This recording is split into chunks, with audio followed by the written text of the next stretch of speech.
这个季节，健康的朱鹮幼鸟都已经离巢生活，父母也不敢确认小朱鹮是否还有飞起来的希望。它们回来喂食的次数越来越少。大雨连着下了好几天，更让这只小朱鹮进退无措。如果再不能飞离巢穴，它就会彻底遭到父母的抛弃。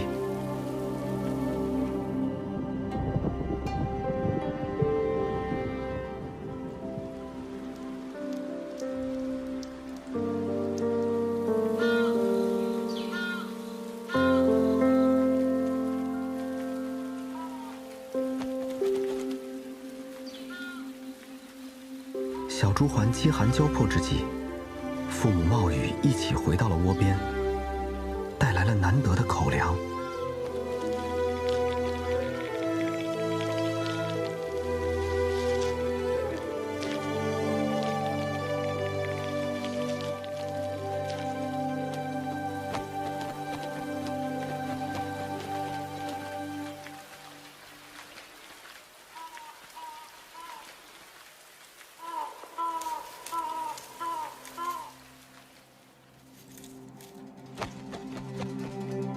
小朱鹮逐渐振作起来，不停地挥动翅膀。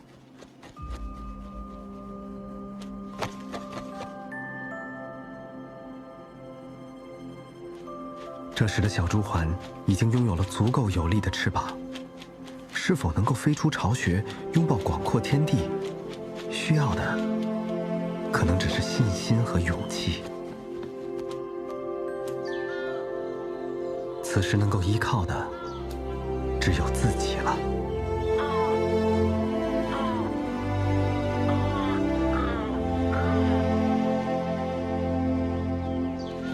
大胆一跃，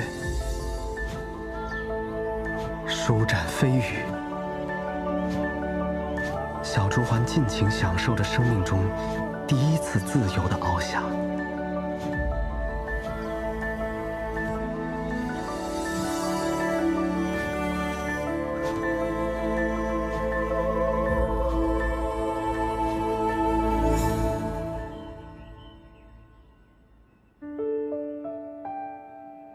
看到朱鹮离开后，空空的巢穴，严老伯放下心来，又有些怅然若失。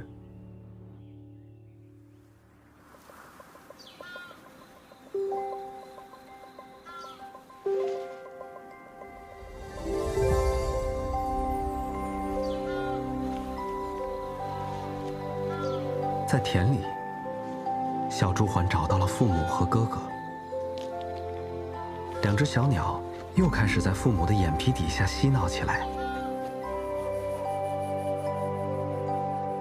历经40多年的保护，仅存于中国的野生朱鹮，从7只繁衍至9000多只。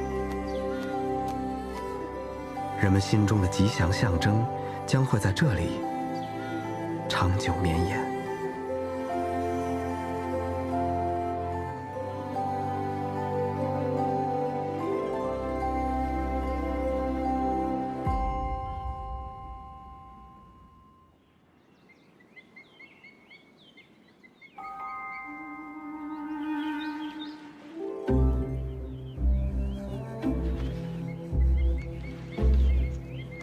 在妈妈的呵护下，熊猫宝宝已经长到18个月大。它继续学习独立生活所需的各种技能，比如爬树。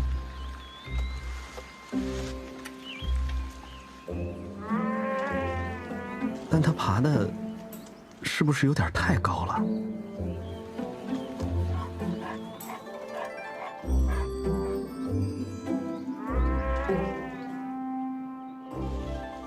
妈妈看似并不担心，但意外还是发生了。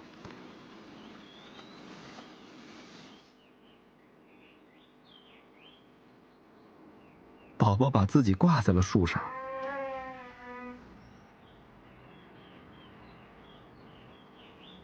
妈妈也很无奈。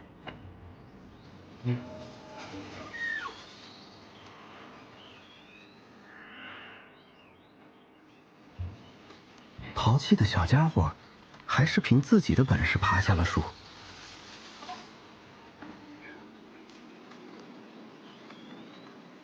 安全回到妈妈的身边。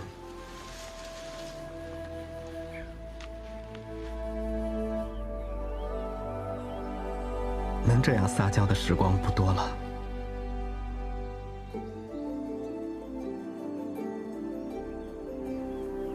2岁之后，熊猫宝宝离开了妈妈，开启独立生活。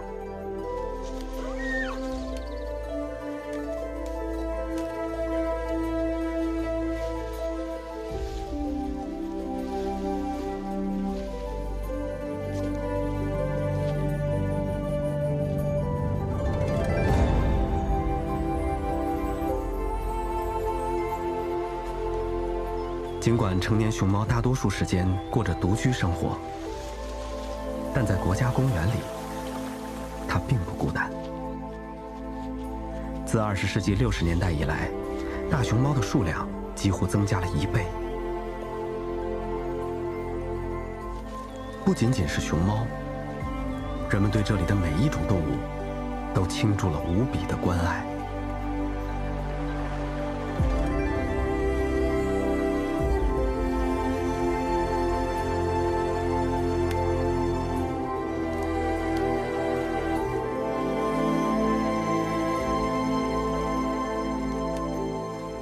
动物保护的意义，不仅仅在于维系我们脆弱的生态系统，更为珍贵的是，重建人与动物之间的和谐与信任。相伴同行，我们才不是这个星球上最孤独的生命。